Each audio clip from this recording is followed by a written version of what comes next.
السلام عليكم ورحمة الله وبركاته. وعليكم السلام ورحمة الله وبركاته. الحمد لله نحمده ونستعينه ونستغفره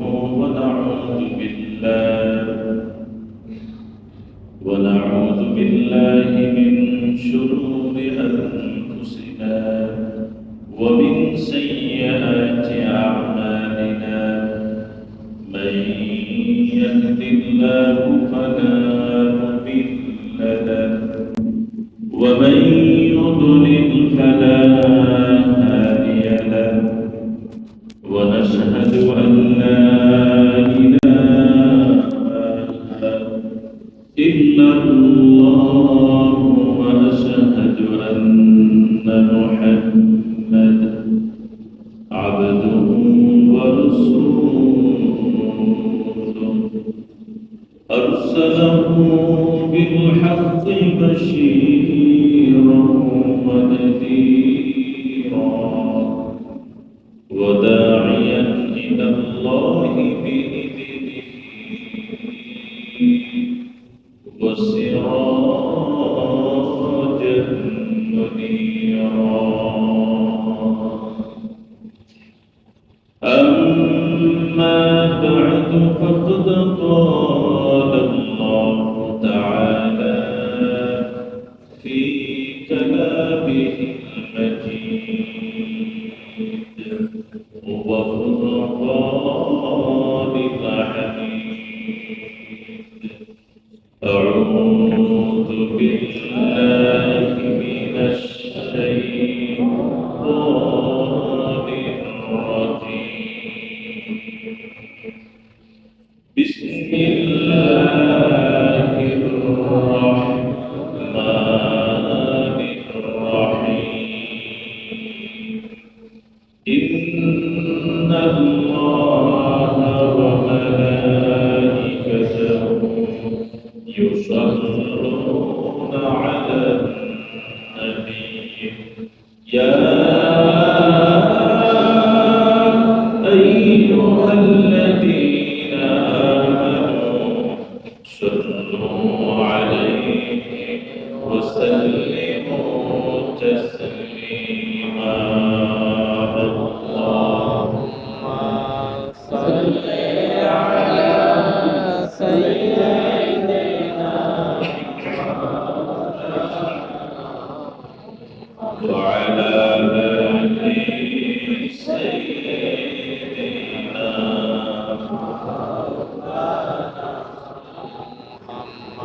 أرجو محبتي. اللهم صل على سيدنا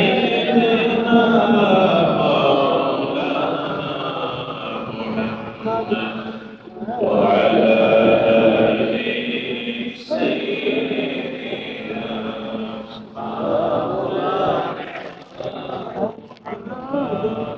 جينا دولا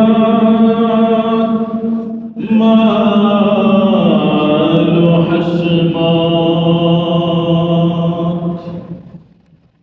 جينا دولات مال حسمات دبدبائی जिंदगी চাই শুধু জমিতে কদম নূর মুহাম্মদ মুস্তাফা।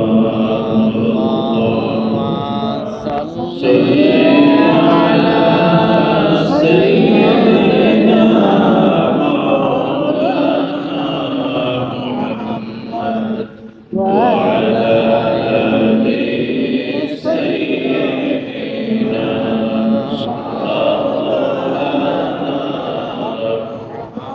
بلغ العلا بكماله كشف الدجى بجماله حسنت جميع خصاله.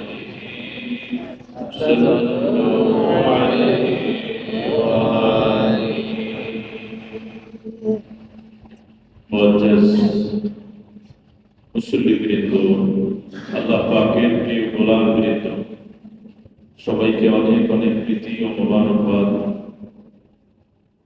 আল্লাহ পাকের মহান দরবারে শুকর আদায় করে নিচ্ছি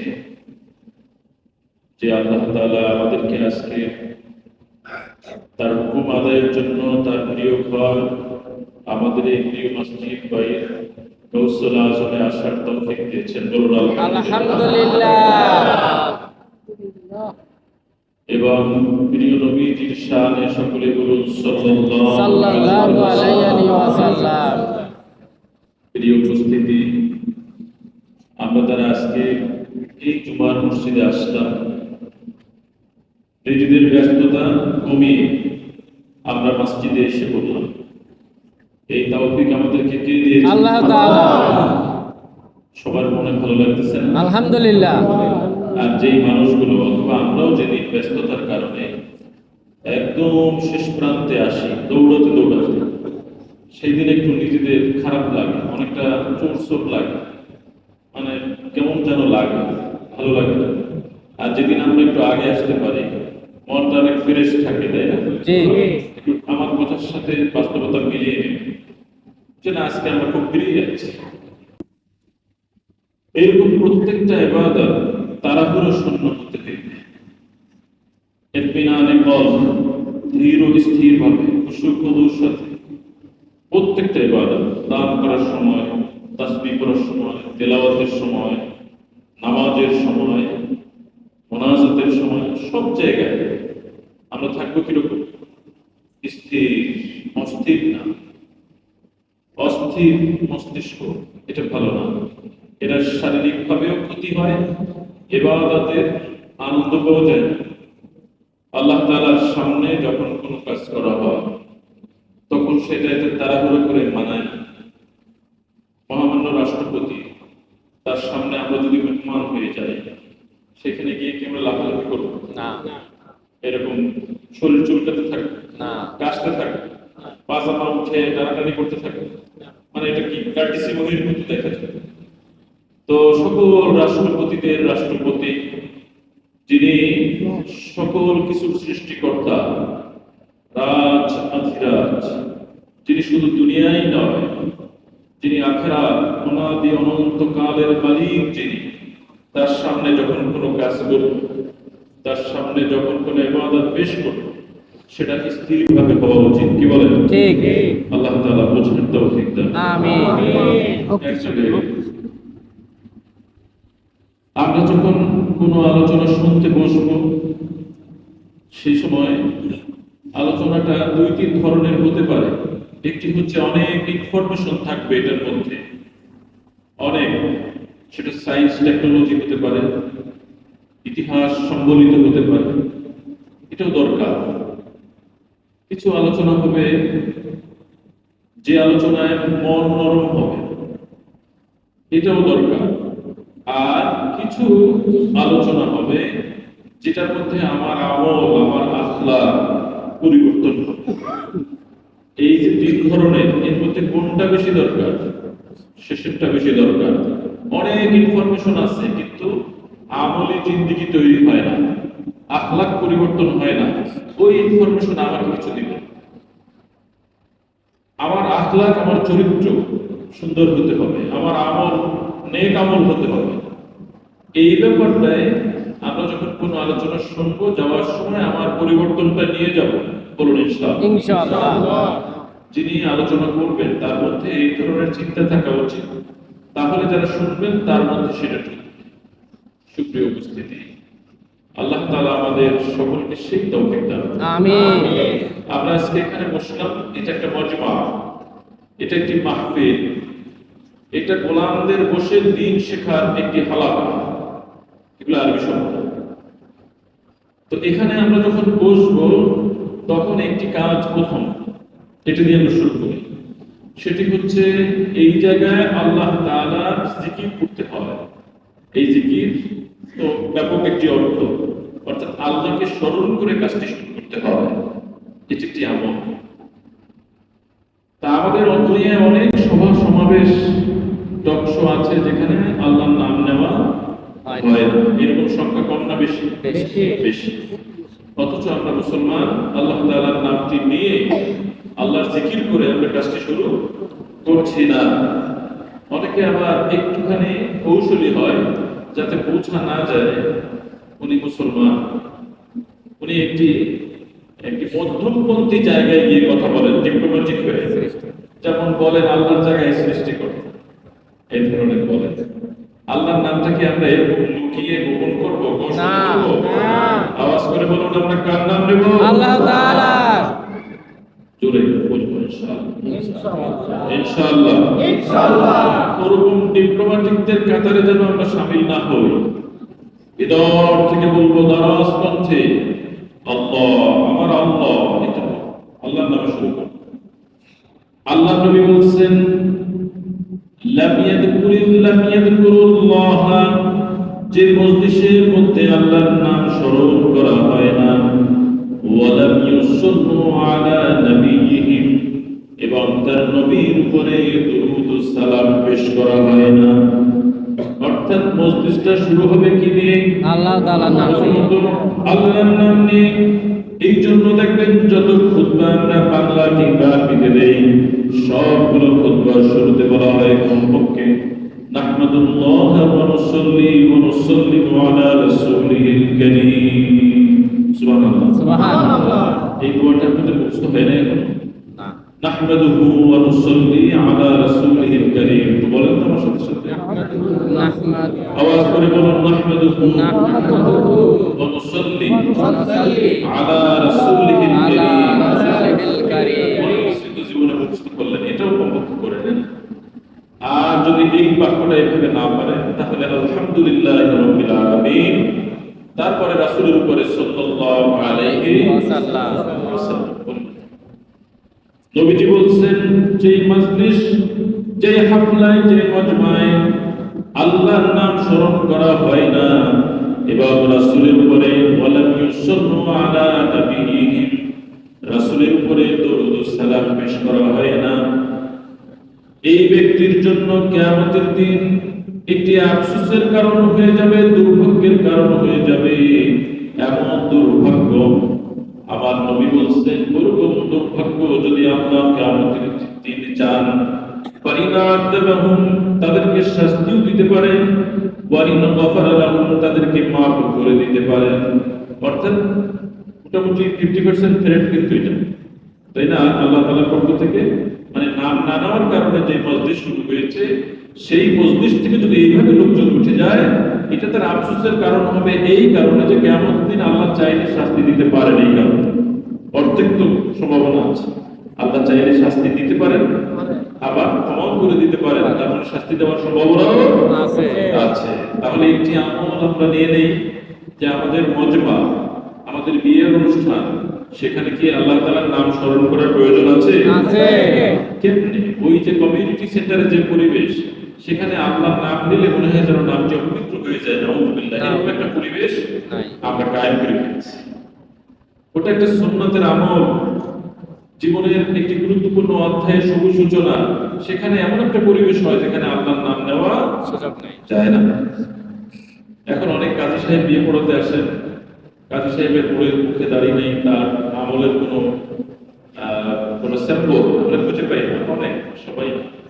এবং অনেক এমন কমার্শিয়াল, কাজী ভাইদের প্রতি শ্রদ্ধা রেখে উনি, ওনারা এত মডার্ন হয়ে গেছেন যে জীবনের এই গুরুত্বপূর্ণ কাজগুলোতে একটা দুটো করেন না, অনেক, প্রতিদিন 1, 2, 3, 5, 6টা করেন। সেই জায়গাটায় তার একটা আমলের জিন্দেগি থাকা উচিত। যদি উনি ওই জায়গায় অতটা পারফেক্ট ব্যক্তি না হন, তাহলে ওই দোয়া, ওই কাজের দায়িত্বটা একজন আমলি মানুষের মাথায় চাপিয়ে দেওয়া উচিত। উনি জাস্ট কিরানি হিসাবে লিখবেন, এটা হতে পারে। আপনাদের জন্য পরামর্শ, কারণ আপনি ইচ্ছা করলে একজন কামেল, একজন আমলদার ব্যক্তি দিয়ে এই কাজটি করাতে পারেন। উনি জাস্ট লিখে দিবেন, এন্ট্রি করবেন, সরকারের যে কাজ, রেজিস্ট্রেশনের কাজটি করে দেবেন। পারা যায় না এরকম? যায়। এটা আমি বলতে বলতে বললাম, এরকম একটা আমল হতে পারে। কারণ এটা বিশাল ব্যাপার, আপনি ছোট মনে করেন কেন? এটা আপনার লাইফ, মানে বাস্তব লাইফ শুরু হচ্ছে আজকের থেকে। সেটা কেন আল্লাহর নাম নিয়ে হবে না? একটু সংক্ষেপে দোয়া করে দেন। মেয়ে মানুষ লাফালাফি করতেছে, এদিকে এটা হচ্ছে, ওইদিকে ওইটা হচ্ছে, নাম কাওয়াজতে একটু রব্বানা যালামনা বলে ফেলে হচ্ছে। নাউযুবিল্লাহ বলেন। নাউযুবিল্লাহ।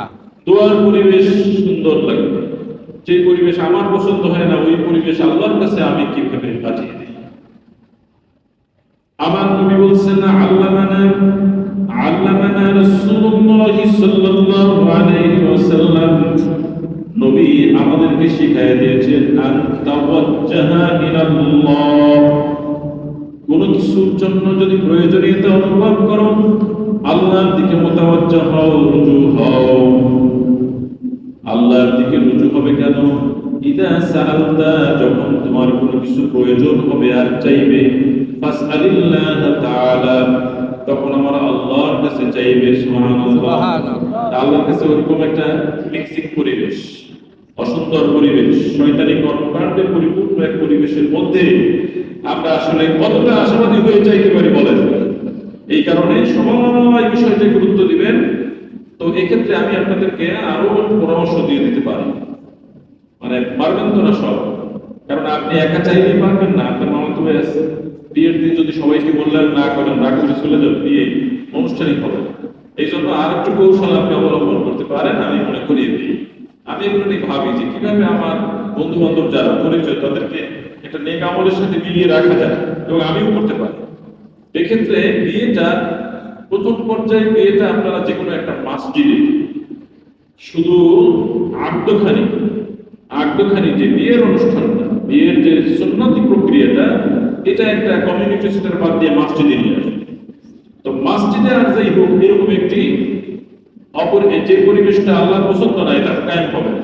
এখানে এরকম মেয়ে মানুষের এরকম একবারে অবাধ বিচারণ হবে না, খোলামেলা পরিবেশ তৈরি হবে না। একটি দোয়ার পরিবেশ হবে, সুন্দর সুন্নতি পরিবেশ হবে, যে আমরা আগ্রখানির কাজটা এই মসজিদে সেরে আসি, এখানে দোয়াটা হোক, তারপরে খাওয়া দাওয়ার পর ওখানে যা হবার ওখানে ওরকম খেয়ে নিই। তাহলে একটু পবিত্রতা বজায় রাখা যায়। এই কথার অর্থ আমি কিন্তু এই অনুমতি দিলাম না যে কমিউনিটি সেন্টারে যা খুশি তাই করবেন, এটা না। যেহেতু আপনি চাইলেই সব ফিরাতে পারবেন না, এই জন্য আপনার ফ্যামিলির এই আমলটা মসজিদে টেনে আনতে হবে। দেখেন চেষ্টা করে পারা যায় কিনা, আল্লাহ তৌফিক দিন। আমিন। প্রিয় ভাইরা, বলছিলাম নবীজি বলছেন যেই ব্যক্তি যেই মজলিসের মধ্যে আল্লাহ এবং তার রাসূলের উপরে জিকির করা হয় না, দরুদ ও সালাম হয় না, ওই মজলিস থেকে যখন মানুষ উঠে যায়, নবীজি বলছেন মৃত গাধা ফেলে রাখলে যেরকম হয়, মৃত গাধা লাশের পাশ দিয়ে উঠে গেলে যেরকম হয়, ওরকম একটি মৃত গাধার লাশের সাথে ওই মজলিসকে আল্লাহ নবী তুলনা করেছে। নাউজুবিল্লাহ বলবেন। তাহলে গাধা আমরা একটা নিকৃষ্ট প্রাণী মনে করি, কিছুটা বোকা প্রাণী আর কি। এই কারণে তার যে খুব গুনাহ আছে তা একটু প্রাণীদের মধ্যে সে একটি বোকা প্রাণী। এই কারণে গাধার সাথে মানুষের বোকা যারা তাদের তুলনা করা হয়। তো আমরা যে কাজটি করবো সেই কাজটি হচ্ছে যে আমরা প্রত্যেকটা মজলিসে আল্লাহ তাআলার স্মরণ করব, আল্লাহ তাআলার স্মরণ করব। এইগুলোর কি গুরুত্ব আছে? অনেকে এগুলো বলে যে এইসব তাসবিহ, জিকির আজকার, দরুদ ও সালাম এগুলোর মধ্যে কি দিন ঢুকছে? আসলে দিনের মধ্যে সবই ঢুকছে, আপনাকে সবটাই করতে হবে। এক একটা জিনিসের এত গুরুত্ব। আমরা একটা দোয়া সবাই পারি। একটি কিতাব আছে, কিতাবটির নাম আত-তারগীব ওয়াত তারহীব। তারগীব মানে হচ্ছে উৎসাহ, অনুরাগ, ভালোবাসা, অর্থাৎ আমলের উপরে ভালোবাসা তৈরির জন্য একটি কিতাব। ওখানে হাদিসের সেই সব হাদিসগুলো আনা হয়েছে যেগুলোতে আমলের উৎসাহ দেওয়া হয়েছে। আমাদের একটি দোয়া সকলের, এটা ওই কিতাবটার মধ্যে বেশ আলোচনা আসছে। লা হাওলা ওয়ালা কুওয়াতা ইল্লা বিল্লাহ। সবাই একটু জোরে সুরে সবাই বলেন তো এটা। লা হাওলা ওয়ালা কুওয়াতা ইল্লা বিল্লাহি ওয়াল আলিয়্যিল আযীম। আলিয়্যিল আযীম আমরা একটু বাড়িয়ে নেই, কিন্তু অধিকাংশ হাদিসের মধ্যে লা হাওলা ওয়ালা কুওয়াতা ইল্লা বিল্লাহ একটু আছে। এটা একটা দোয়া, আল্লাহর নবী অসংখ্য হাদিসের মধ্যে এই দোয়াটা উল্লেখ করেছেন। এখন আপনার কাছে মনে হতে পারে এটা মনে হয় একটা দোয়াই তো, কিন্তু কিরকম দোয়া, কত মজবুত দোয়া, কত মজবুত জিকির এটা আল্লাহর নবী বলছেন যে মান ক্বালা লা হাওলা ওয়ালা কুওয়াতা ইল্লা বিল্লাহ, যে ব্যক্তি এই লা হাওলা এই দোয়াটা বলবে, আল্লাহর নবী বলছেন তার জন্য কানজুম মিন কুরুজিল জান্নাহ, জান্নাতের মধ্যে একটি ভান্ডার অনেক ভান্ডারগুলোর মধ্যে একটা ভান্ডার তার জন্য তৈরি করা হবে। ভান্ডারটা কি? একটা স্টক। এটা একটা স্টক আপনার জন্য আমার জন্য তৈরি হয়েছে।